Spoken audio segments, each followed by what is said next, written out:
I hope you're ready for another exciting episode of Regen Rovers.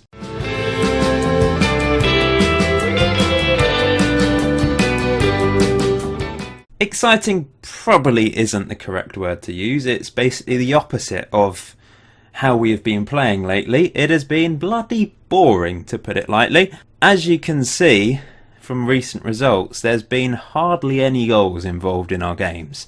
But somehow, despite only winning 4 of our last 15 league matches, that's remarkable, isn't it? 4 of our last 15 matches, we are still second. Somehow. I don't know how.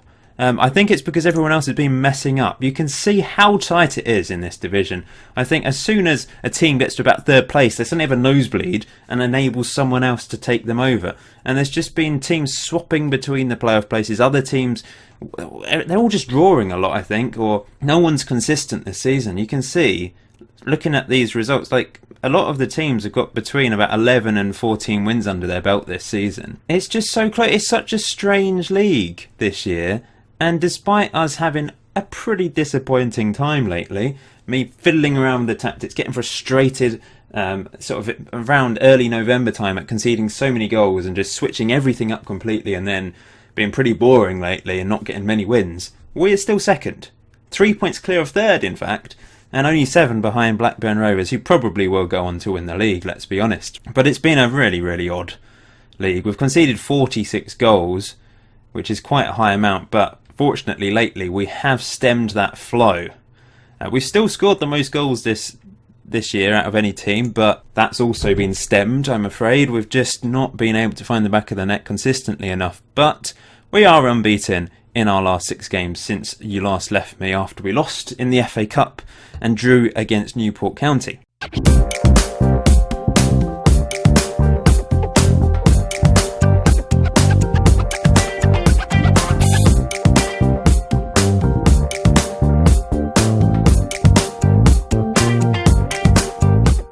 So, to recap, in the first game, we played Burton Albion and managed to get a 1-0 win thanks to a 78th minute strike from Patrick Dibber.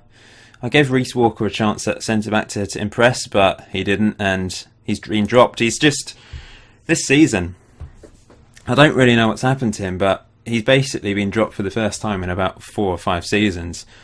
Dibber convincingly found the back of the net there, charging forwards from the central midfield attacking role that he had in this game, and Arthur Owusu with the assist. Now I played this.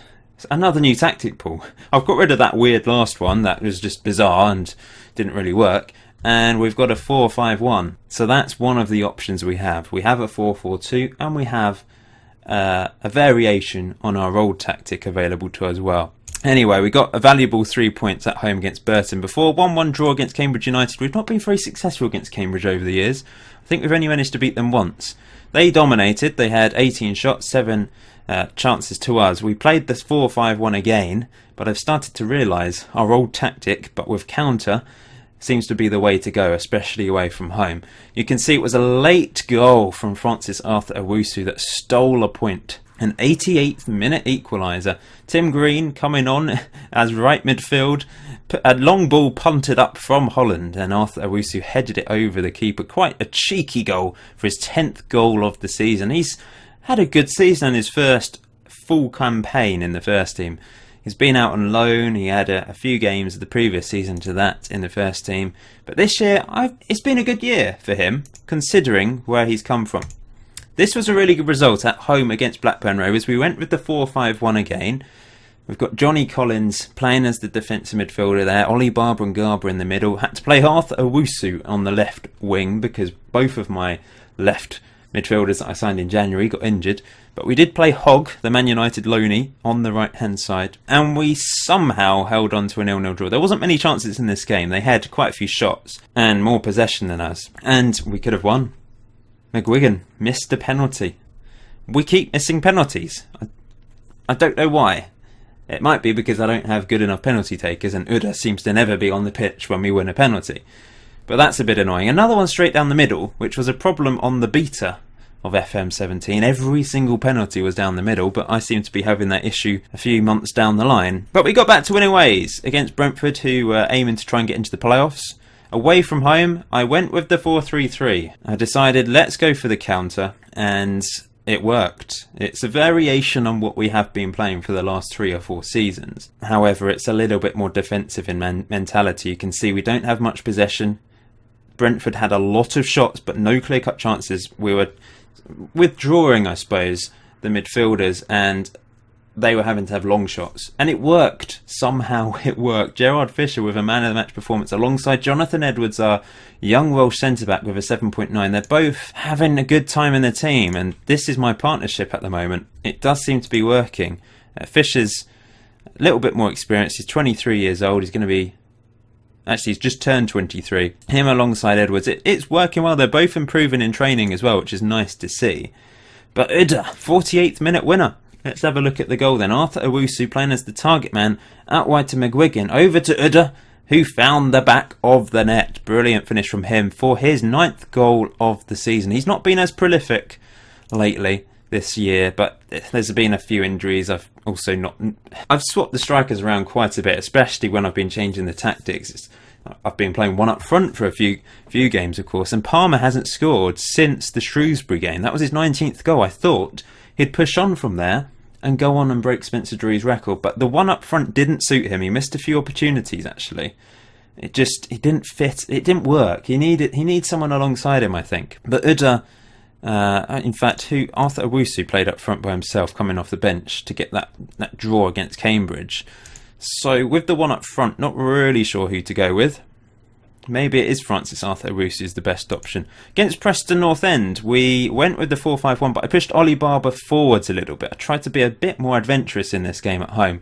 Stephen Dean had an atrocious game at right back. They took the lead in the 32nd minute, and a red card for one of their players let us back into the game. Francis Arthur Owusu managed to get the goal. So I do think he is the best option when we play one up front, because he's actually been able to score goals. No one else has with our one up front tactic. Ollie Barber played it through to Arthur Owusu. In fact, I've just realised I put Arthur Owusu on the left hand side. No, I know what happened. I went 3 up front, of course. I've forgotten. We went 3 up front, so he didn't score when he was 1 up front. It was a good goal, actually. Nice finish from the angle. Yeah. They went down to 10 men. I changed to the other tactic, and when attacking, I basically went back to what we used to do. And we got back into the game, but we couldn't break them down and get a second goal. So it finished 1-1. But we did get a win against Chesterfield away from home. I went with the 4-3-3. McGuigan, Uda and Palmer up front. They started the game. I'm not really sure why I dropped Francis Arthur Owusu. Bit of a silly thing to do, especially as McGuigan didn't have the best of games. But we did manage to get a win anyway. Larry Uda with the 43rd minute goal. His 10th goal of the season. And I think he's the 4th striker of ours to get 10 goals this season, which is pretty remarkable when you think about it. Not many teams manage to get 10 different strikers getting 10 goals in a season. We've still got McGuigan who could get there, of course. He's only 3 off. But Palmer leads the way still. Arthur Owusu is second with 11. Then Uda and Drury with 10. We've missed Spencer Drury. We really have. He's got a good goals to game ratio this year, but his injuries have let him down. It's a real shame. I hope they don't affect him long term. He has signed a new contract recently, and I hope that money isn't wasted, because there's a few things that are being affected by these injuries. I hope he comes back soon. He should be coming back soon, in fact. Another 5 to 11 days. And then reclaim his place as poacher and get some goals towards the end of the season. Because there's not long to go now. We've only got 10 games to go. And today we're taking on Luton Town, who are 3rd in the table. So it's a massive game. And we're taking on Exeter City, who we always seem to face in live comms, I'm sure. And then what I'm going to do is we're going to play 4 games behind the scenes and then finish the season off, hopefully in some style. So there's not long to go this season. Seem to have whizzed through this quite quickly, actually. Reflecting on the season, it's been a strange one. We got off to such an incredible, fast-paced start to this season with some crazy wins, lots of goals at both ends of the pitch. And it just got to me. When we got to sort of November time, we lost against Peterborough and Swindon 2 games in a row. We were conceding goals galore. We started to draw games for the first time, and that's why I swapped things up. But I have gone back to this now. The 4-3-3, we know what it does. We know how lethal it can be, but it's very different.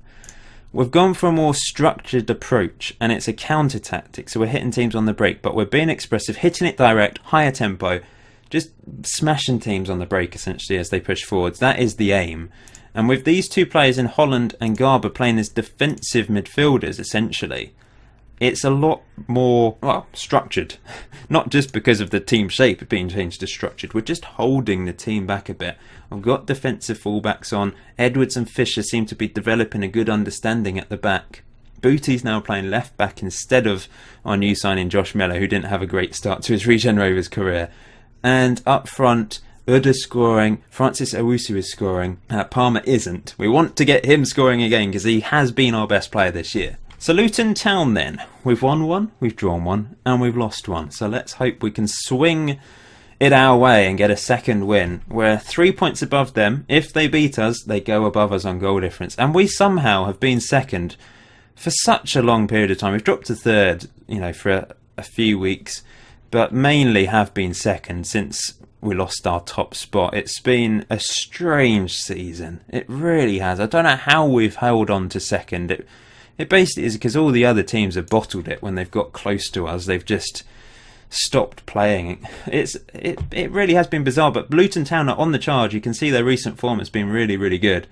So they've probably gone from a mid-table place all the way up to third all of a sudden. Anyway, the team I'm going with: Fuat Kachar in goal. Tim Green's having to play right back because Stephen Dean is suspended. He's got 10 yellow cards this season. Fisher and Edwards at the back. Booty, Holland, Barber, Garber, Palmer, Uda, Arthur Owusu. Let's do this. Here we go then, against Luton Town. I'm going to pump the ball into the box just to get the ball up the pitch. We have struggled to score even with this tactic, mainly because we've got it on structured counter. We're absorbing pressure. And I kind of feel a big defeat's on its way. When you draw quite a few games, you really struggle to grind out results. You almost need a big loss to suddenly start again. I've always found that on Football Manager, but I don't want to lose against Luton because we'll drop down to third, of course. We want to hang on to our second place. If we can just grind out results until the end of the season and somehow cling an automatic place, I'll be very happy. But Luton are on the attack here early on in the game, keeping possession. We're all about absorbing that pressure and knocking it up the pitch for our deadly strikers who haven't been as deadly lately. Here's Luton looking dangerous. This looks really... He's just wandered past my defence there. I don't know what they were doing. We've had 28% possession so far. It's so bad. But that's just... I've gone from a tactic that had high possession, and now we're going for low possession. As Luton take the lead, that was coming. It's goals from crosses. I mean, I had this problem. FM16 was ruined by the fact fullbacks would get so many balls into the box and it would just be a goal. This time it seems to be near post. It's crossed in and they just beat the centre-backs. I wouldn't even blame the fullbacks for that. It's more the centre-back movement was terrible from Edwards there, who's been really good for us lately. And it's not working today. It clearly isn't working, and we're going to have to go attacking and try something a bit different. We're going to go route one. Been a poor first half from us as Edwards slams it up the pitch. Here's Barber. Oh, maybe this is an opportunity at the end of the half. Palmer crosses it in. Uda! Near post. See? Near post crossing. It's just so overpowered, I swear. Good movement from Uda to get into that position, to get the goal. And it's an assist for Palmer. I'm pleased for him. Needs to get a goal, though, to get to that number 20. I'd love to get 20 goals this season. Well, we've changed it up and it's worked. I'm going to say we can still win today. I'm going to say to the defence, appreciate your effort. You've just been unlucky so far. That gives them a boost. Probably say the same to Arthur Owusu. There's a lot more to come from you. Okay, do I leave it on attacking? We're at home. We're against a very strong Luton Town team in form. Maybe we go back to counter, but leave it on the more go route one method. Let's try that anyway. We'll see what happens. As always, please smash that like button. Be very much appreciated. So close to episode 100. Probably going to do like a big recap of the series so far, which will take quite a bit of time to do. Because when I did that season 1 to 4 recap, that took ages. That wasn't actually... That didn't count as an episode. So, episode 100, there has to be some other element to the episode, I think, rather than just it being a recap, because that's just a special video. I'll see. We'll see what happens, as I always say. Danny Bly's going to right back because Tim Green has been terrible. Booty's been alright at left back today. Francis Awuth is going to come off for McGuigan. Throw him on and see if he can do anything. He's not been as good as I thought he would be. He's got 7 goals. I suppose he's not bad. He's still young. It's his first season in England. He's done alright. Scored a couple really good goals for us. But I don't think we're going to get another goal. Luton might though. Here they come. Uh-oh. Oh! We survive. I'm actually going to go attacking. I don't fancy just absorbing pressure. They'll eventually score. So if we go attacking, that's what we know best. Just attack. Take the game to the opposition. And this might be an opportunity. McGuigan gives the ball away though. And now Luton can maybe build an attack from here. In comes Fisher, who does very well. McGuigan, his pace over the top. Booty now. Is this going to be one last chance? Ollie Barber, playing in the middle. Holland. Lovely ball to Booty. Back to Garber. Back to Booty. Can we knock it into the box? We do. It's headed away. And Luton might be able to counter themselves now. Here comes O'Keefe. Can Holland? Holland does well. I think this is just going to fizzle out, isn't it? I hope. Please. No goal for Luton. Come on. Final whistle. That is a really important point. We just wanted to prevent Luton from overtaking us today. They're the informed team. But we can't seem to score more than 2 goals in a game. And now we're only 2 points above third, who are now Middlesbrough. It's so close at the top. It's ridiculous. Look at this. What is going on? We're going to have some sleepless nights now. Like, what? How has this happened? Like, every game since that Reading defeat, in fact, every league game since the Shrewsbury game, we've either scored 1 or 0 in a game. In fact, we've scored 1 every game apart from the one against Blackburn. And we've managed to concede 1 or less goals in a game. We've made it boring, but I suppose that's what we needed to do in a way. We do have a new assistant manager, by the way. I did put it on Twitter. But our assistant was poached by Portsmouth. Good alliteration there, eh? So I've promoted Shane Andrew, probably my best coach, to being our assistant manager. Rather than going out and looking for some average assistant, let's give Shane Andrew, who's got some great qualifications, promote him to being the assistant. So he's become assistant manager, and we brought in a new coach, Gavin McDonough, who is an Irish coach, basically to be the tactical man. He's actually better at defending, but I really wanted a good tactical coach to go alongside one of our other good tactical coaches. So there we are. We did get 70k compensation, by the way, for the Portsmouth signing our assistant. Chesterfield unhappy with Bogey's loan agreement. There we go. I think I'm not playing 4-4-2 or 4-5-1. Right, I might be. I might play 4-5-1. But then I've got Gerard Finlay, who I signed, of course, to play left midfield. Next season, I don't know what I will do. If I get promoted to the Championship, I'm going to get mutilated, surely. I have to come up with something good. I think we've done so well because my tactics have been not overpowered, but pretty decent throughout the series. We've had some good players, but the majority of the squad isn't really up to the required standard. We've just had some standout players that have pulled us over the line, but also a very good tactic that has enabled us to do particularly well. So I do need to come up with a good tactic, especially if we get promoted to League One. But even if we stay in this division, some players have been called up to the international scene. Eamon Lynch, Colin McGuigan and Gerard Finlay have been called up to the under 21s for Northern Ireland. Luke Holland's been called up to the Republic of Ireland under 21s. Jonathan Edwards, Wales under 21s. In fact, he's got 21 caps for the Welsh under 21s, which is pretty impressive, and 25 caps at under 25. I can't talk. Under 21 level for Colin McGuigan. 12 goals as well. So sooner or later, we'll get into the first team, but he probably needs to play a bit more for us. Stephen Dean's still getting called up for Northern Ireland, despite a pretty poor season this year. Bloody hell! Look at that moustache. That is impressive. Been offered a job at West Brom, decline. Given up going for these interviews and trying to get my board to pay for things. It just doesn't work at Regen Rovers, I'm afraid. Can I ask for anything at the moment? Financially, we are okay, I suppose. Facilities, improved training, youth facilities, youth level. Let's go for youth level. Let's go for that one. Nope, no finances. Training, bomb. Nope. I can't even come back to him and say, if you don't let me do this, I will walk away. That's not happening. We've just basically got no money. Oh dear, Brady Chick, my friend. 5 to 6 months injury. through wear and tear for his Achilles tendon. That is painful. Poor old Brady chick. What a legend. He's only made one sub-appearance this season for us. But he's done okay for the under-23s. His contract runs out this summer, and there's no point renewing it. I know he's been here a long time.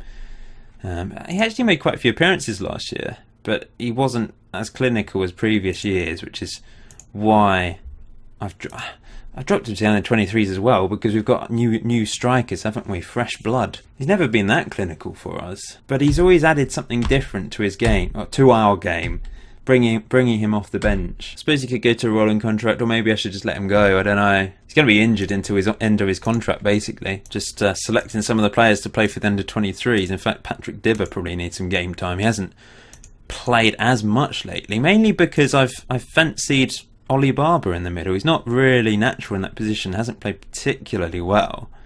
Perhaps I should play Dibber there, and Barber can come on later in games. If we're desperate for a goal, we can push him a bit further forwards. But we could play Dibber as a box-to-box midfielder in the middle, see if that works. He can just burst up the pitch. We'll try that. I'm always looking to improve things. Never happy just how it is. We have to make changes to always improve the team, always improve the tactic. And we take on an Exeter City side, which we've only ever beaten once, and we've lost the other 2 games against them in our history. But Exeter, they're mid-table. They could still get into the playoffs though. They're only 7 points off, and they could get relegated. They're 9 points above the relegation zone. Unlikely, but it's such a strangely close season this year. Okay, we're going to go with this. I think it's more effective away from home, if I'm honest. Stephen Dean's back, so he comes in for Tim Green. He's had a poor season. He's had a couple of good moments, but his average rating's pretty terrible. It's mainly because of my tactics, though. We know that. We know I have sacrificed my fullbacks for the greater good of the team, essentially. They're the ones that have to put up with all this punishment down the wings so we can get decent results. I'm going to play McGuigan instead of Arthur Owusu in this game. We'll give him another go. Realistically, we need to get a win today to stay second, I think, because surely one of Middlesbrough or Swindon's going to win this, and they have a better goal difference than us. Even Luton can overtake us again today. It's strange, because at the start of the season I thought we're not going to draw many games this year. We're just either going to win 5-0 or lose 5-0. But since changing the tactic, we've drawn so many games, and we've got 13 draws under our belt again. So we're once again a draw specialist. But we're coming up against a tactic similar to ours, a 4-3-3. The midfield's slightly reversed, and the attack is reversed. Yeah, how's it going to work? Are we both going to be very narrow and cancel each other out? Will one of us be stronger than the others? Let's find out. Theoretically, we should be stronger because we've had the better season. Oh, that Jack Young stand is glorious. It would be nice to expand the stadium at some point. We're filling it out every league game. It's brilliant. Brilliant support from you guys. Thank you for coming. Exeter have had the better play so far. They've had 6 shots. We've had 0. As Fukuchar slams it up the pitch. Dibber does well. Here's Uda. It's through to McGuigan. McGuigan! Oh, it's a good save. He should be doing better though. First clear-cut chance of the game. Falls to our Northern Irish striker, and he can't put it in the back of the net. Garber with the corner. Edwards. Oh, just over the bar. Good header from him. 0-0, half-time. Pretty boring game. Let's avenge what happened last time. McGuigan's looking nervous. I think I'll take... Should I take him off? Is that a bit harsh? Should we give him another opportunity? I could give him a little team talk. Unlucky so far. That's motivated him. Maybe in the second half we will get a goal.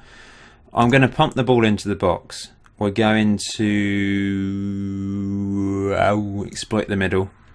Although, maybe we should exploit the right flank and then look for overlap, like we did against Frickley Athletic that time. Just try something a bit different. Fullback attack from Stephen Dean. We know he can be problematic. Last season he was immense. This year he hasn't been. I don't think he hasn't scored a single free kick this year, has he? We've not scored a direct free kick, and maybe that's because I've put Garber on the free kicks and he's more of a creative player rather than hitting free kicks on target. I don't know. But this has been a boring game. We're going to have to go attacking. Not another draw. I'm fed up of draws now. Gonna take... What do I do? We'll bring Dibber off. We're going to throw Barber on behind. Bootie's had a poor game and his morale's dropped. Going to take Gooder off. I'm going to throw Lee Orford on. Something a bit different. Let's try him. 10 minutes to try and grab a winner. We're still in second place as it stands. We're actually 3 points clear as it stands somehow. We've extended... Oh no, Luton are winning. And, yeah, it's going to be a boring 0-0. You get these sometimes, don't you? And that's just what's happening. We've turned into this solid team, doesn't concede many goals. Jonathan Edwards gets man of the match with a 7.6. We're struggling to find the back of the net as a result. What would you guys prefer? Me losing 4-3 and then winning 4-3? Or two boring draws? I think you prefer the first one because... Firstly, you would get one extra point by winning one and losing one rather than drawing 2 games. And secondly, it's a bit more entertaining. But it's a little bit more frustrating seeing my defence collapse. Whereas today we've been very solid. So, anyway, we can't beat Exeter. We're only 1 point clear of 3rd place Luton as a result. We're 3 points clear of 4th place Swindon. We're 6 points clear of 7th place Newport outside the playoffs. There's 8 games to go. We can still do this. Even though we're drawing so many games, I feel like we're more likely to win away from home. If we look at the recent games, we've won 2 games away from home 1-0 because of this counter-attack. We did win 1 at home against Burton Albion, but the other win recently was against Shrewsbury, and that was away from home, using this counter one as well. So I need to work out what to do at home in a way, and I've tried the solid one, this one. I've tried 4-4-2. It's not really worked. This is the only one that's really having any results. We don't deserve to finish second this year, but I don't think anyone does. That's the thing. Everyone's been pretty poor. Anyway, I'm going to play Bradford, Swindon, Portsmouth and Scunthorpe. And then we'll head into crunch time. Wish me luck for the next few games. Hopefully you'll come back and we'll still be in second place. Please smash that like button, it'd be much appreciated. I will see you in episode 97.